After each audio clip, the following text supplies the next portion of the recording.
of the Venture Greenhouse, which is a program of Dominican University of California. Venture Greenhouse is an early stage green business accelerator.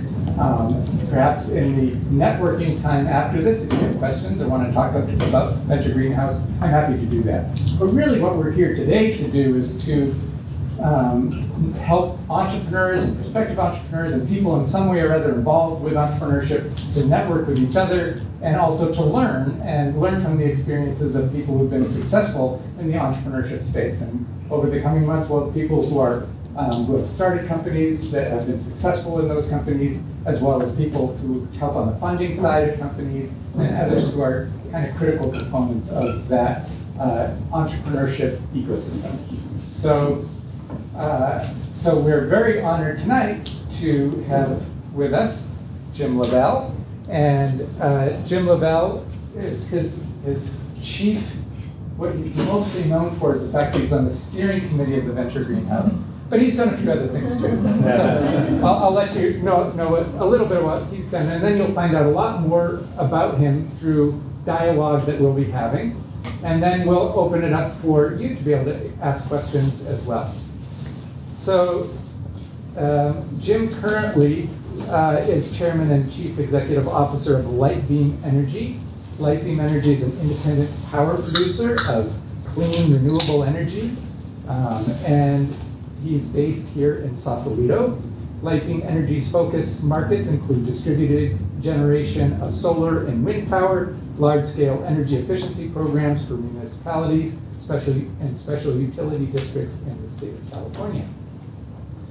Prior to this, from 91 through 2007, Jim was founder, chairman, and chief executive officer of Cotelligent Group, an information technology services and digital media company.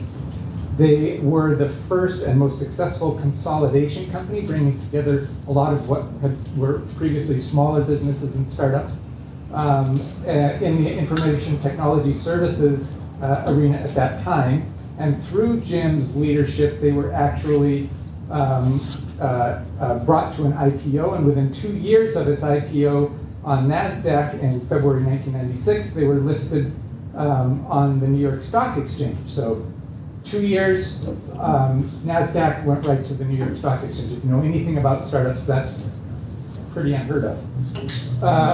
And acknowledged by Business Week magazine as one of the 100 fastest growing public companies in America, and third in earnings performance. During his tenure, the company grew to 32 offices around the world with over 3,500 employees and a market cap exceeding $500 million. You can see why I wanted to have Jim Lavelle come talk to you today. I think the rest of it, if you want to see, is online, but I want to go ahead and get started with talking to him because I think I've gotten you intrigued enough about Jim's background to start asking questions of Jim.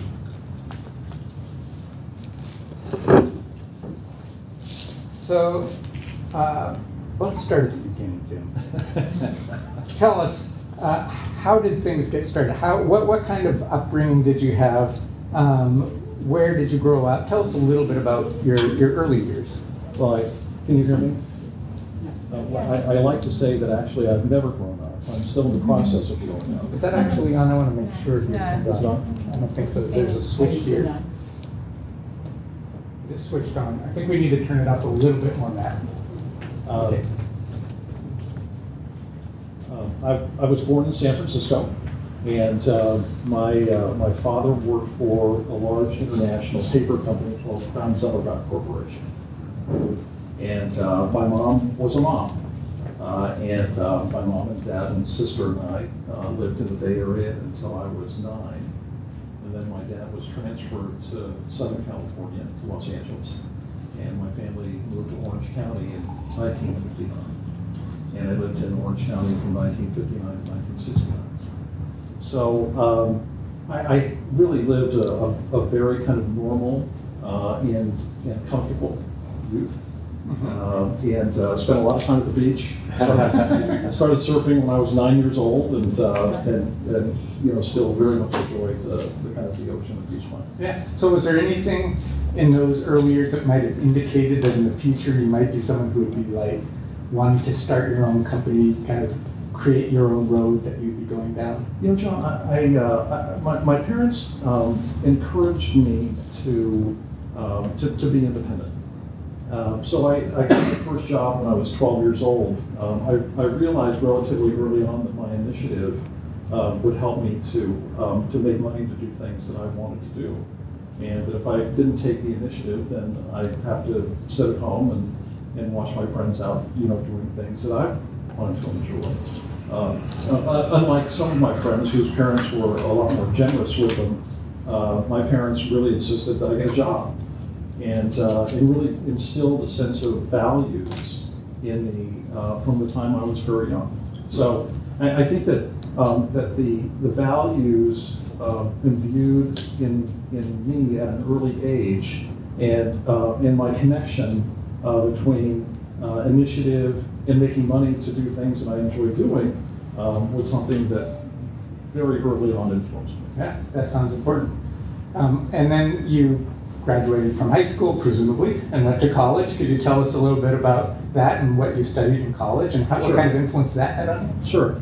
Well, I went to high school in a place called Tustin, California, and I was an average student, I would say. I was really more interested in playing basketball and in going to the beach than I was necessarily in studying. And my dad was transferred back to San Francisco during my senior year of high school. And so when I came back to the Bay Area, because I really wasn't mature enough to attend a four-year university, and in retrospect, that certainly was a correct assumption. I went to Foothill College for 2 years, and lived at home.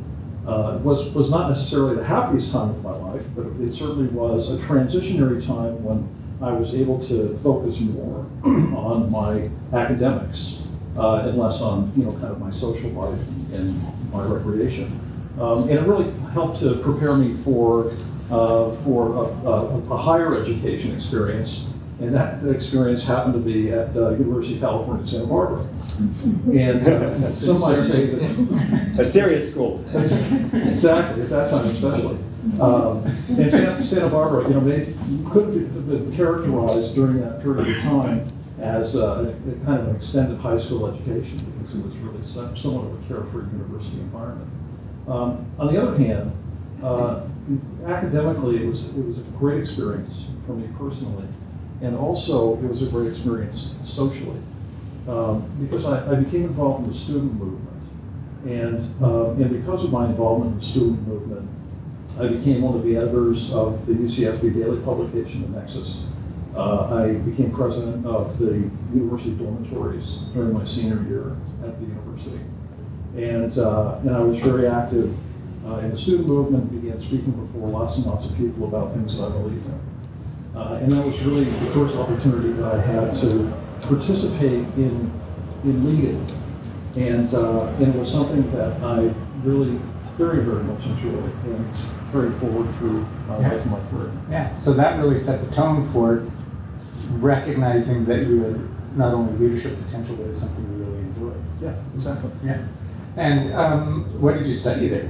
I presume you studied there too. A little bit, yes I did. I graduated with my degree in political science and I minored in philosophy, which of course during the early 70s when I went to Santa Barbara was really kind of in keeping with the theme. But when I was approaching graduation, I certainly hadn't prepared myself for the working world. And my mother and father sat down with me and said, well, Jim, either you're going to go to work, and get a real job, or you're going to go to graduate school. And, getting a real job was unthinkable to me in that time. So you not only learned leadership, but you learned that you didn't really want a regular job. Certainly not that. So the choice was go to law school or go to business school. And as I thought about the two options, it seemed to me that law school was going to be much, much more difficult. and that the study of the law was, just way beyond anything that I could comprehend doing. And business, well, business really kind of seemed like a much more free-form academic experience. And so I said, I think I'll go to business school. So then I applied to a handful of business schools and was accepted at Santa Clara University. And what was that experience like? It was, I'll never forget my first day of class. It was really quite a rude awakening. I showed up, at the time I had quite a long beard and my hair was long. And I was wearing a t-shirt and shorts and sandals. And I walked into this amphitheater. It was a management 1A class. And the professor was a gentleman named Werner O. Brandenburg, I'll never forget it. So I walked in the classroom and I saw this sea of white shirts, pocket protectors, ties, narrow ties, and these were, I'd say, 95% mid-managers from Silicon Valley companies that were being put through the graduate school program at Santa Clara by their companies. And and I was a guy that didn't want to get a real job. And so I sat down and I kind of enjoyed the first class as Dr. Brandenburg kind of walked through the syllabus. And I remember thinking, you must be crazy. These are going to be your competitors. This isn't just sitting down with a bunch of guys that are have careers. These guys are really serious about their careers, and you're just thinking now about getting through. I mean, you're really going to have to do this. And it was a rude awakening, but an important one. So I during that period of time worked in a stationery store and went to graduate school. And it was a great experience. The way you described how you felt when you walked into that auditorium is kind of how I felt when I shook your hand when you arrived tonight.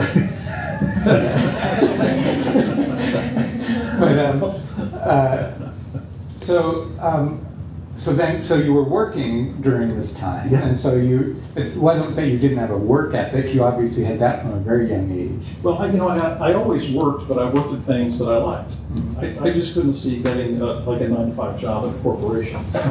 So the stationery store that I worked in was a family store, and the family were family friends. Mm-hmm. And so it wasn't like that I was really being held accountable to a high standard. It was they were paying me and I was doing the job, but it wasn't like working at a big company. I didn't have that sense. And when I was in college, I was a waiter in a restaurant in Santa Barbara, so that was just fun. Okay. So then did you have to get a real job? What happened when you graduated from Santa Clara? That's like having to get a real job. What was that? But by the time I got to the point where I had to get a real job, I was at least mature enough to understand the implications. And because of my academic experience, I had enough knowledge to be dangerous. And the recruitment office at Santa Clara University is really quite remarkable. They attract lots and lots of very interesting companies. And I finished graduate school in 1976, and it happened that I interviewed with a relatively new company called The Gap. Oh, really? And at that time, The Gap had about 50 stores. And I interviewed with an individual who was the head of MIS, Information Systems at the time, and he offered me a job as a systems analyst. And I didn't know what that meant. I knew those words separately, but I didn't know what they meant together. And so he didn't seem to be bothered by that. And so he offered me a job, and I accepted that job. And that was my first job in 1976. But I must say that The Gap during that period of time was not corporate-like. It was really populated by lots and lots of young people that were wearing lots of hats and doing exciting things that they really enjoyed and believed in. And they must have been in a big growth phase too. Well, when I joined the company, as I said, they had about 50 stores. When I left, they had 300. And how long was that? 2.5 years later. No way. So they went from 50 to from 300 in 2.5 years. Yeah. Wow. So did that kind of infect you with the idea of like a fast growth company? Well, you know, I have to digress now a little bit, because when I graduated from Santa Clara, I really had in my mind that at some point I wanted to create my own business. That this kind of notion of working for other people, although I had done so in a relatively casual environment, wasn't something long-term that I really wanted to do. I wanted to lead. I wanted to create something of my own. And so... Can I just follow up on that for just a second? Sorry to Sure. interrupt, but what was it that sparked that? Like, was there something that happened that said, I want to start my own business? Yeah. Because you hadn't really, maybe you had some of the qualities that were already there, but that might have been the point at which you said, that's what I want to do. I never really thought in terms of that's what I wanted to do. I really thought in terms of that's what I don't want to do. And what I didn't want to do was to do what my dad did. And this is not a criticism of my dad, because my dad, like many of our fathers, most of our fathers, were the product of the Depression and World War II and building America post-World War II. And so working for a large corporation was security, and it was important security. It certainly was vital security for me and my sister and my mother. And so my dad worked for the same company for over 40 years, got an early retirement, lived a comfortable retirement until he passed away. My mother's 88 years old. She's continuing to live on his retirement. So, I mean, that's the way the world worked then, but that's not the way the world works today.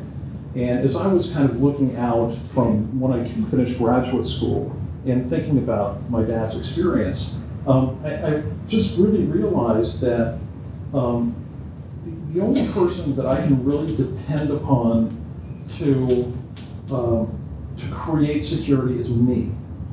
And in a world where loyalty really doesn't mean anything anymore, unless you really take the independence that we all have to create our own security, then you leave it to somebody else.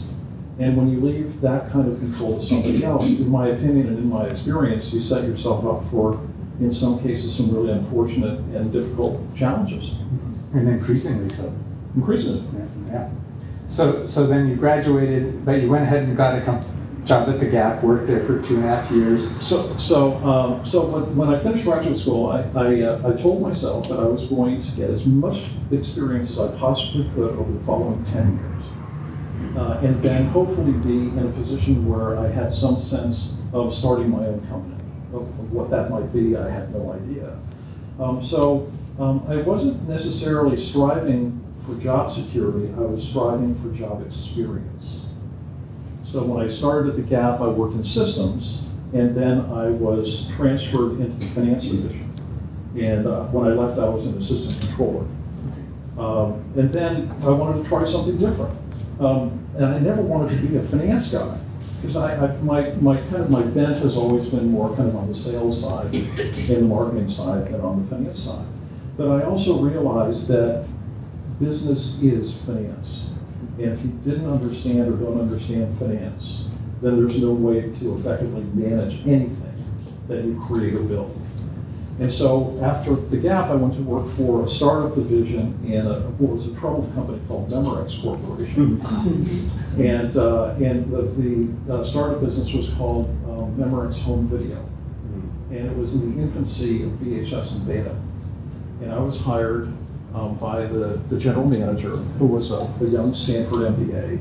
And I was in my kind of mid to late 20s. And his name was Jake, and he was a wonderful guy. I said, you know, Jake, I really kind of don't know much about a complete set of books and operational and financial analysis. And he said, don't worry about it, you'll learn. And the learning was very challenging, but I learned how to write a journal entry. I learned how to assemble a balance sheet, income statement, and cash flow. I learned how to manage and analyze the operating activities of the business entity. I learned how to develop a budget and measure actual performance to budget and a forecast. And those things, you know, all became really vital to being able to do this going forward, or at least manage people that did that kind of thing going forward. So it was a great experience. Mm-hmm. And so you were specifically targeting jobs that would give you skills and experiences that would help you start a company during that phase. So what was how long were you at Memorex? Where did that lead to? So I was at Memorex for 2 years, and when I left, I was what was called a budgets and measurements manager in the consumer products group, and I was flying. Memorex had a manufacturing facility in Skokie, Illinois, and I was on a flight from San Francisco to Chicago, and I sat next to a guy who was a partner, a consulting partner at Touche Ross at the time.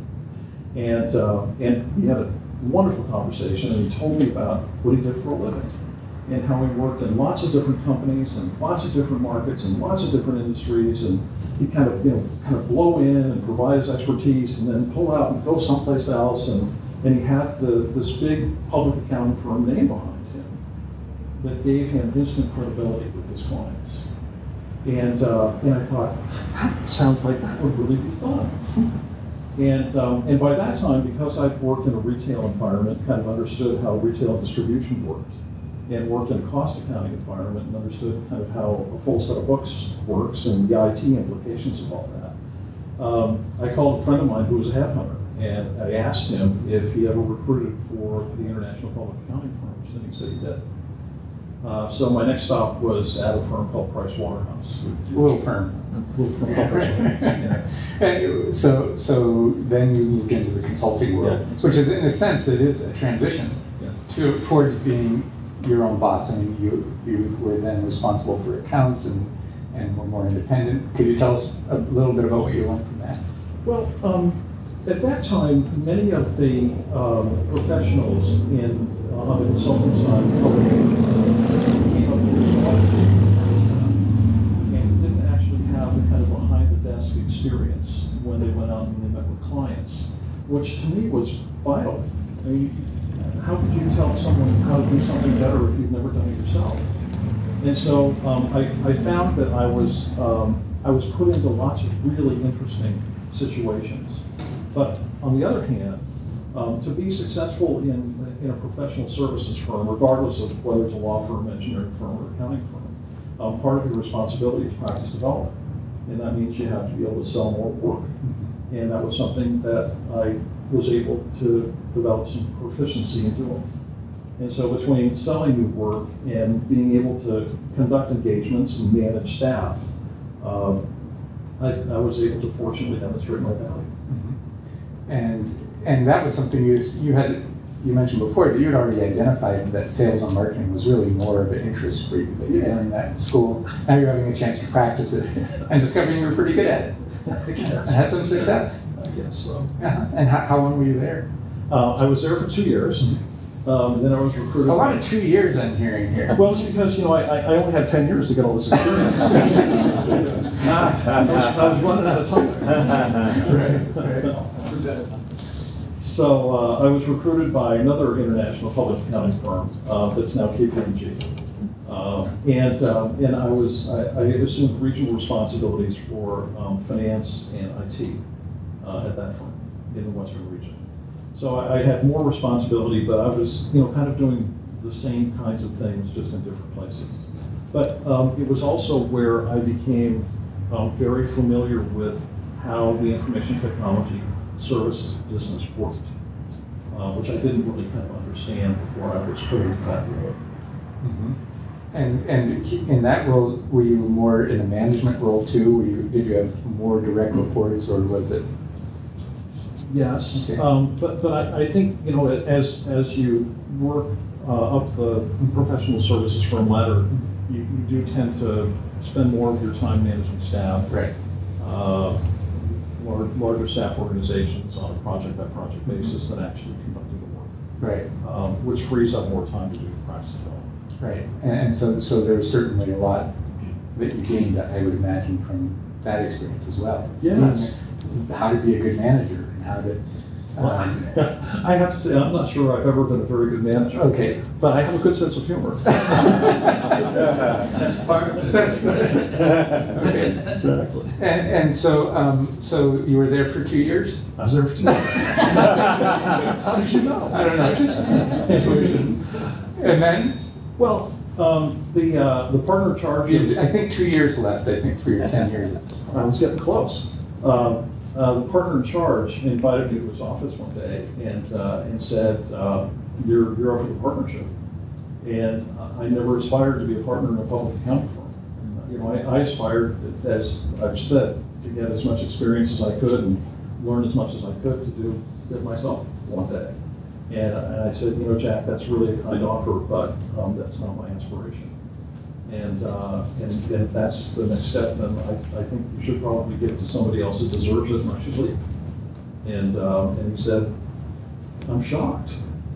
And he said, why? You know, why? Tell me, you know, because I thought that this was really part of your career plan. So then I told him some of the things that I've told you tonight. That it just, you know, it's really not been part of my life plan. My life plan is to lead and to build something extraordinary. And you've already done that. This has already been done here. You know, I want to do it someplace else for myself and for the people that I bring together. Mm-hmm. Wow. And so then what happens? That's what he said. Pack yourself and get out. Yeah, right. You integrate. You probably couldn't relate at all because you worked up the ranks. So then what? Well, then, of course, I found myself out on the street and I didn't have a job. I literally talked myself out of a job when I was having lunch with my father one day. And he was like, holy his head. He said, are you out in mind? You had, you know, like 5 jobs in the last 2 years. You know, what are you doing? And he said something to me at that lunch that I'll never forget, because he repeated it over and over again over the years. He said, when are you going to land the plane, Jim? You've been flying around the airport for a long time. When are you going to land the plane? Love that. And I said, I don't know. I said, I don't even know where the airport is. I'm just going to fly around for a while and see what happens. But you know, the reality was that I had to make a living, and fortunately, I had done a good deal of work in the Silicon Valley and worked with a number of VCs, and had developed some proficiency in writing business plans. And obviously, early stage companies need business plans, and at the same time, they, in some cases, require the skills and abilities of people outside their organization to help give them some perspective. Which is what Venture Greenhouse is all about, why I'm participating, why I think it's so wonderful. So I, you know, just hung my shingle and called myself a consultant, and companies retained me to do work with them. And I did that for about 2 years. 2 years. Actually, I did this a little bit longer. Wow, what a great background for an entrepreneur. Thank you, John. That's why I have all this white hair. What year is it, right? 86 is when I hung my own shingle. Uh-huh. But you know, I still didn't feel like I was getting closer to achieving something extraordinary, which is what I set out to do. And my wife Barbara was an operating nurse, and she was working doing heart surgeries 16 hours a day while I was trying to figure out what I wanted to be when I grew up. So I really began to feel the pressure of that responsibility as well. So by 1990, having been doing independent consulting work for some period of time, which is also characterized as a guy between jobs,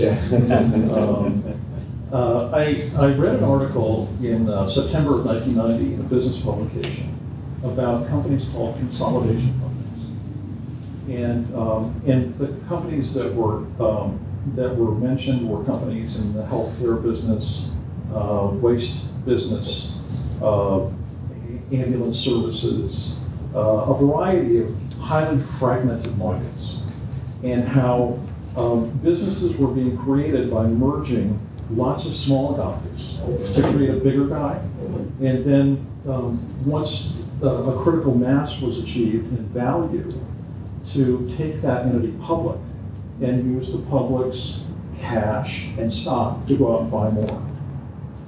The waste companies were especially good at this. You know, one point during the late 90s, waste management was buying 300 companies a year around the world. So I read this article and I thought, this is terrific. I think I could do something like this. So Barbara came home from work one day, after working in the OR for 14 or 15 hours. And I said, honey, you got to read this article. This is really great. I was really excited about it. And so she read it, and she kind of looked at me quizzically and said, so what am I supposed to get out of this? And I said, I think I can do this. And she said, you've never done anything like this before in your life. What makes you think you can do something like this?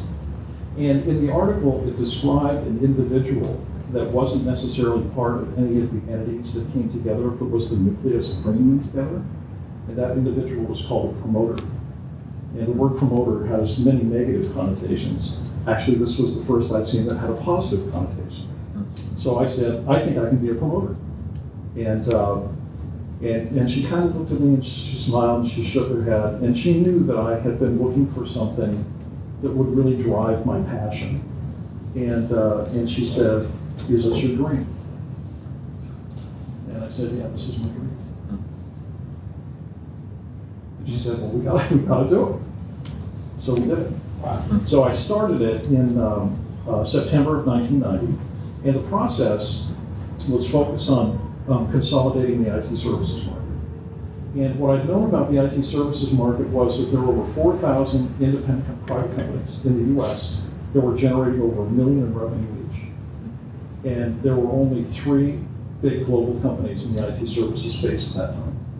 CSC, EDS, and IBM Services. And then this vast sea of small guys. So I set about the task of finding a bunch of small guys to merge into a new business that I was to create. What gave you the idea of IT services? Well, you knew you wanted to create a consolidation company, but what was that? It was a market that was ready for consolidation. And you just kind of perceived that because you knew something about that market. Well, I knew a lot about that market. Yeah. And I did a good deal of research and found that my suspicions were validated. Yeah. That that all these companies were out there and they were all competing in different markets for different types of services, whether it was contract programming or systems integration services or project management services or data administration, whatever they happen to be.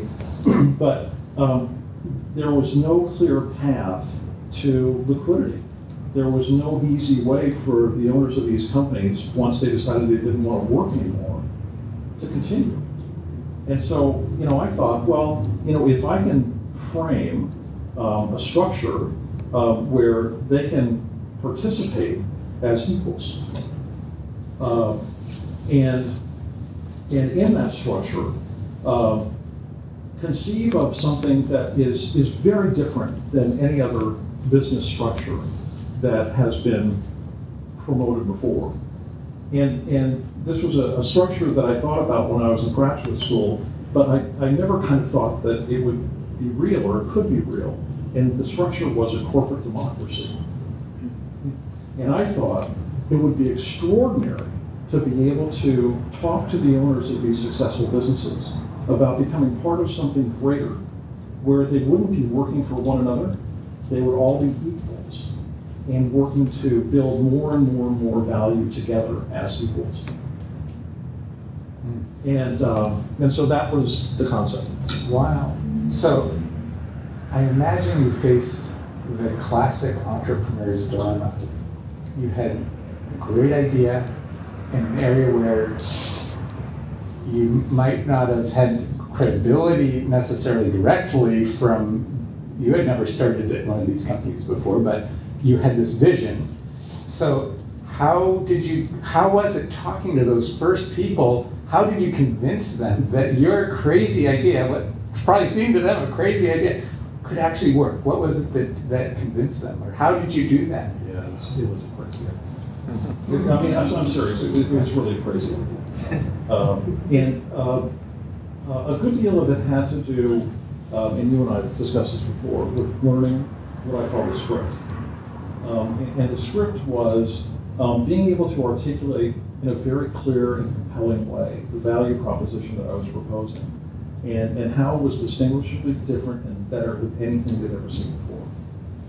And that took some time to learn. Because I was coming into this, as somebody that had never built one of these companies before. And yet I was going to be in a position where I was going to try to persuade them to hand their businesses over to me and to their peers, which is counterintuitive. That's all I can say. It's counterintuitive. And so, so the way I went about this was I wrote a concept document of what it was that I was going to endeavor. And then on Sunday mornings, I go to a newsstand in San Francisco and I buy the Sunday papers for the major markets in the US. And I go to the section in the want ads called programmers. And I go to the want ads for the programming companies that have the largest want ads for programmers. And I call them on the phone. So I call the owner of the company, and for the receptionist with cancer, I say, I'd like to talk to the owner of the company. What is this regarding? So I kind of figured out a way to let me have them let me talk to them. And so for the next 4 years, I spent my time doing that. For the next 4 years, I spent my time cultivating the IT services market to find a few needles in a haystack.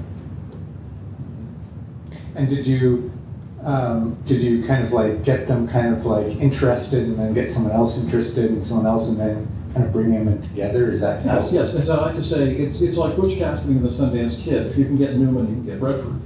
Right. So I found that if I could get some interest from some of the more prominent firms, then I could say, would you mind if I told the next guy that I talked to that you were interested in this? And because they were interested, they'd say, yes, of course. But the process of doing that and the process of the rejection that was common, the comment, wait a minute, Jim, let me make sure I understand what you're talking about here. You want me to give you my company, and you're going to give me a piece of paper. How does that work? So it was all part of how then I had to create a structure that gave them time to get to know their peers and their peers them, in a structure that they didn't have any liabilities with one another or for my business, but yet they got to participate in a stepwise fashion as we got closer and closer to what was called a simultaneous transaction, a contemporaneous merger in a public offering.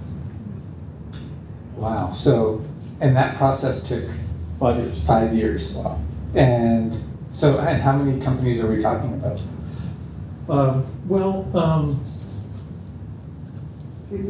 It's a little more complicated than that. Okay. And anecdotally, what I'll also tell you is the process of creating a business and the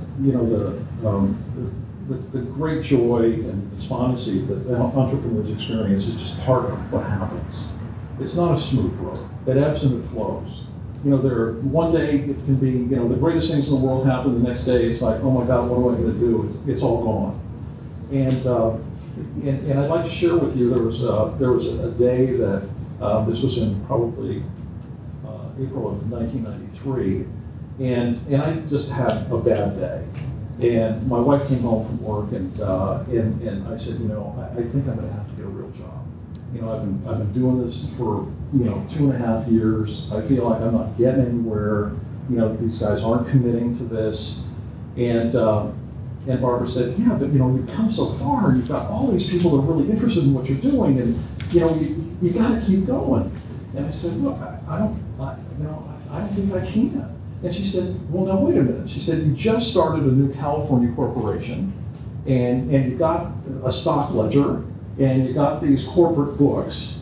She said, why don't we sell stock to people that we know, our friends and our family, and people in your business network? And I said, I would do that, but if I took their money and I failed, I wouldn't be able to face them again. And then she said magic words to me. And these are magic words that have continued over my last 12 or 13 years of business career, come back over and over again. And that is, yeah, but if you didn't give them a chance to invest and you did really well, they'd be really upset with you. And that was a lightning bolt. That was a lightning bolt. And another lesson from that is the importance of support. And entrepreneurs seem like they're going out on their own, but even having a wife or a friend or someone you can go to who can help you through that's really critical. It makes such a difference to have a kind of a network of love and reinforcement around you, because this is really hard to do. It's not a natural thing. It's a really hard thing to do, and to have people that are with you that are saying, you can do it, keep going, don't give up, it's going to get better tomorrow, or to give you ideas about how you could look at things a little bit differently that might help to frame an entirely different outcome, like what I just said. So getting back to your question about how many participated in the like. So from April of 1993 until I took the company public on Valentine's Day 1996, 21 of my wife and my friends and colleagues of mine invested between $500 and $5,000 in my endeavor. And when I took the company public, they got 9 times their money. Now, the notion that I helped to create wealth for my friends was just off the charts. It was magical. You know, people bought houses. You know, they sent the kids to college. They opened businesses. And I never kind of conceived that my own individual effort could help people to kind of realize their own dreams, and it was extraordinary. So when I took the company public, we had 4 founding companies. And those 4 founding companies had 3 offices on the East Coast and 3 offices on the West Coast. Combined, they were generating $65 million in revenue and $2.5 million in operating profit. And when we went public on the NASDAQ stock market, we had a market cap of $40 million. And after 5 years, we finally gave birth to a baby. Yeah. And the baby grew very fast as babies do. Yes, the baby did grow. The baby did grow. Well, up to that phase, in that first phase, were there any like really significant mistakes you made that you learned from that we might be able to learn from? I'm sure there weren't many, but. Rather than speak in terms of mistakes, I'll speak in terms of the reinforcement of my vision. And what I realized was that pure drive sometimes isn't enough. That there has to be credibility that goes along with the drive. And that credibility has to come from others. And so I reached out to individuals, a handful of individuals that were very successful business people, highly regarded, publicly well known, that might be interested in working with me. And also reached out to firms, accounting firms and law firms, that had a good deal of knowledge in the kind of structure that I was working to create. And just really kind of impose myself on them. And through just the expression of the vision that I had come up with. And in fact, one of my directors, a banker named Tony Frank, said to me one time, he said, you know, Jim, he said, your enthusiasm was just contagious. I just figured you weren't going to go away. So I gave in. Which, you know, was enough for me. I mean, okay, if that's what it takes to get you on my side of the table, that's fine.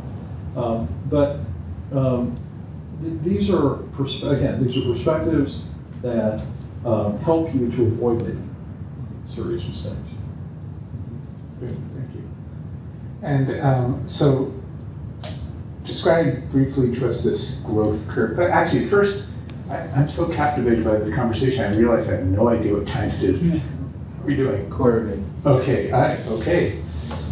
Doing great. All right.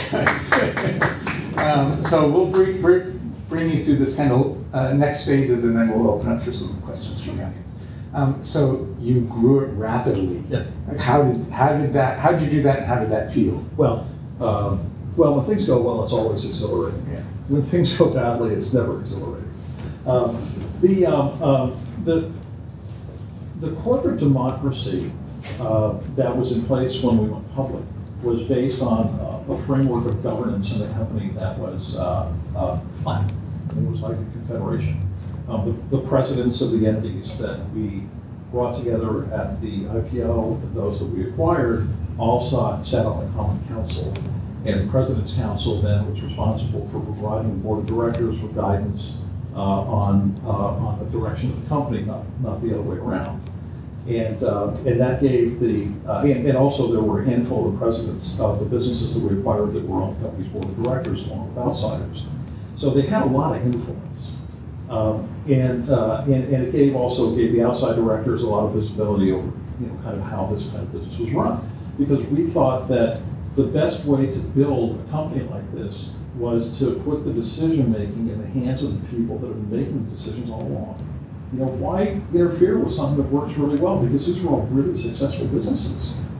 And so at that point, the notion of integration was kind of outside of our thinking. It was really decentralization is what we were intent on. So the first year we bought 8 companies, and the second year we bought 8 more. The third year we bought 8 more. And so when we listed on NYSE in 1998, we were generating $220 million in revenue and $30 million in operating profit. We had 2,000 employees. And you maintained this flat democratic structure through that time, or did you just start adjusting? Through the second year. Yeah. And in March of 1998, we had a very successful stock offering, follow-on offering. And it really began to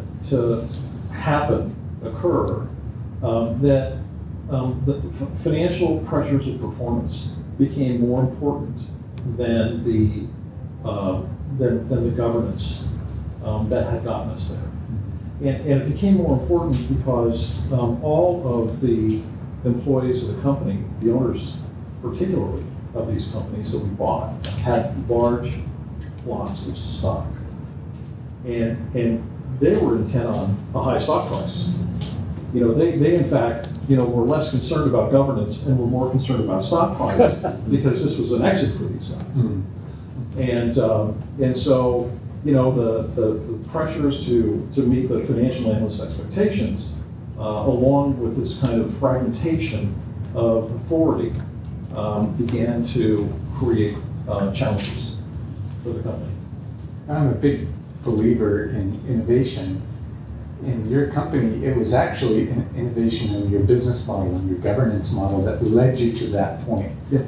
Which is quite remarkable. And more recently, a lot of attention's been given to business model innovation. But actually, in the early mid-90s, you were a real pioneer in actually pioneering, creating, innovating a new business model that allowed you to bring people together who otherwise may not have until they realized the value of merging. And so when that part of the journey really began to create challenges, the board of directors and I believed that it was time for us to start looking more like a typical autocratic corporation. And at that time, we began to impose policies, practices, and procedures to centralize our business activities and to integrate the business units that we acquired. And any consolidator of a marketplace will tell you that integration is a huge challenge. Any company that's engaged in large-scale M&A that relies upon the synergy of entities that they acquire to work would probably tell you that it only works sometimes.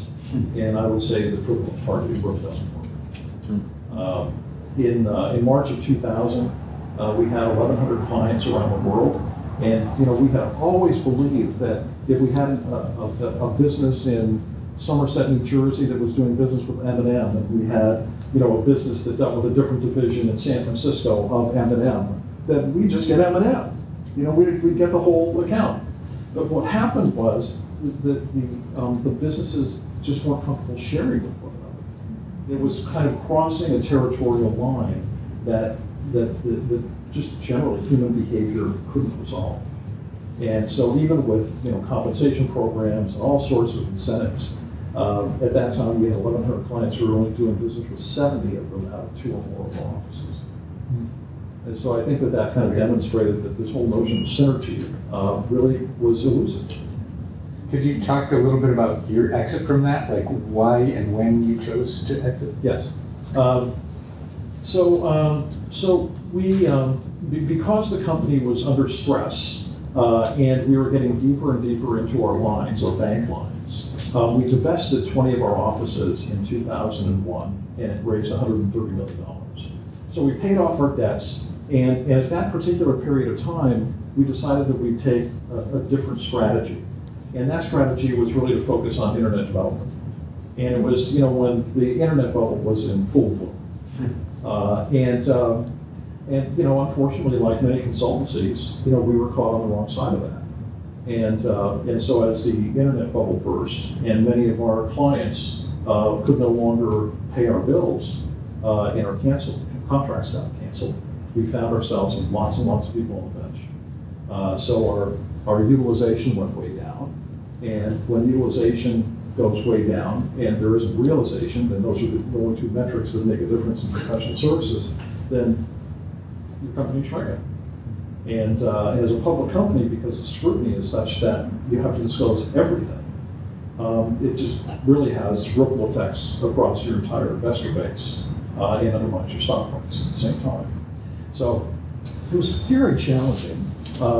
Being delisted from New York Stock Exchange is not a day at the beach. Yeah. I would characterize it as being somewhere between a root canal and open heart surgery. So I went through these experiences as the company began to decline that were unanticipated, but were really vital to understanding kind of how the whole kind of cycle works. And as I said, it ebbs and it flows. Even when things were challenging, I still felt like I was enriched by the experience because I was employing lots and lots of people. I mean, during this 10 years that I ran the company, we employed over 22,000 people around the world. We helped those people to live better lives. They went to college. They had healthcare programs. They took care of their families. And for somebody that was just, sitting in Tiburon with a good idea, 11 years earlier, to think that that was possible is just extraordinary. So as the business began to come under pressure, we then, when the internet bubble burst, we decided that we had the resources to be able to look at becoming involved in this entirely new business called internet television. And so in 2004, we bought a small company in Las Vegas, and we took a left turn. And we were very early in internet television. Our business was focused on private television networks, which is called out-of-home, place-based television in casinos and hotels in Las Vegas and in other parts of the United States where there's Indian gaming. And then we tried to parlay that into other similar internet television businesses. And so the successor to Cotelligent, which was called Watch It Media, actually produced the first internet television network ever. And it was called Watch It Las Vegas. And so I woke up one day and I found that I was a television producer. Which is really completely over the top. I would love to drill down more into that, but we're actually running out of time, amazingly. So that was, when we got to that point, I realized that I wasn't the guy to do the job. And so in 2007, I retired. Great.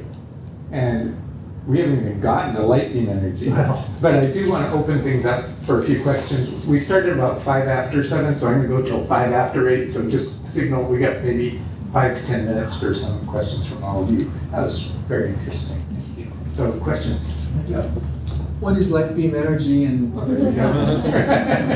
what directed you in that direction as opposed to something else? Thanks, Rob. I was retired for a couple of years, and during that period of time, I thought many times about if I was going to start another business, what would I do? And what I knew was that I wanted to make a difference. That whatever it was, I wanted to in my own way change the world, and I wanted to have as few employees as possible. So LightBeam, the idea of LightBeam came from a conference I attended in San Francisco called InterSolar, the summer of 2008. And I registered for the program and walked the exhibit hall, and the people that I met were so excited about what they were doing. And I thought, this might be really cool. And so I kind of went across my network of friends and associates and started to learn what I could about renewable energy. And so we incorporated LightBeam in September of 2008. Yes? So follow on to that. When I heard the description of LightBeam, it sounded like it's focused on decentralized. Yeah, distributed generation. And it seems like it's the antithesis of the integration model you came with. Is it that obviously a reaction to the other or not? Not necessarily. I think that distributed generation will increasingly become pervasive over the next 30 years.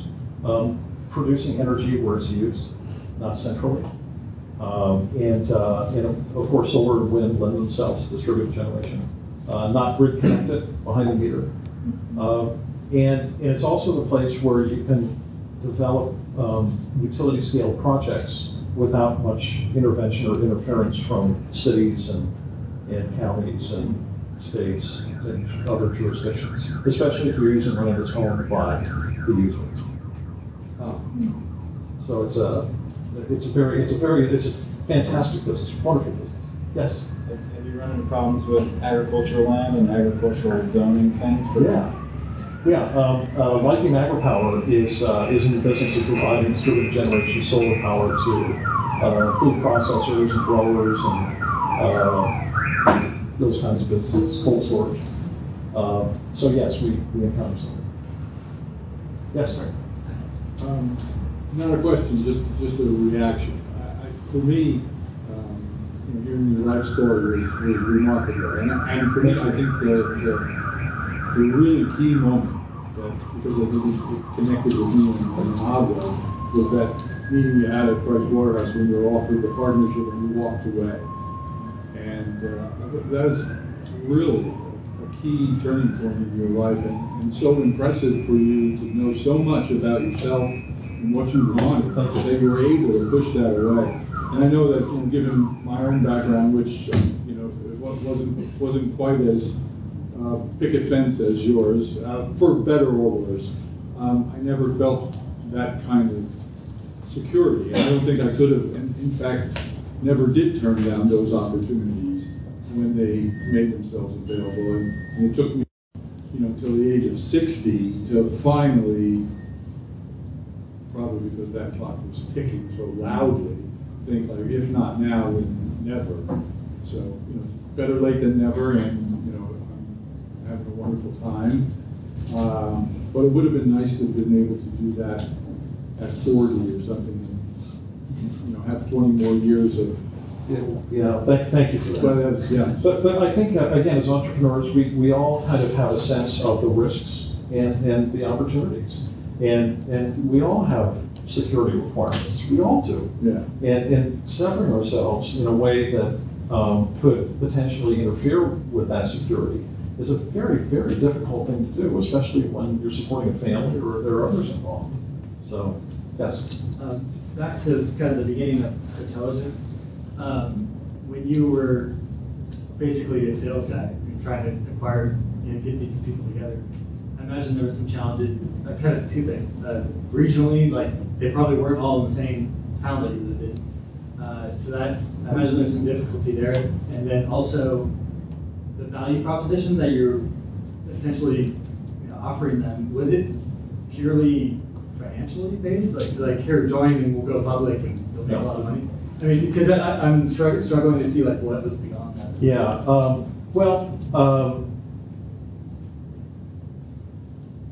roll-up transactions are kind of a species unto themselves.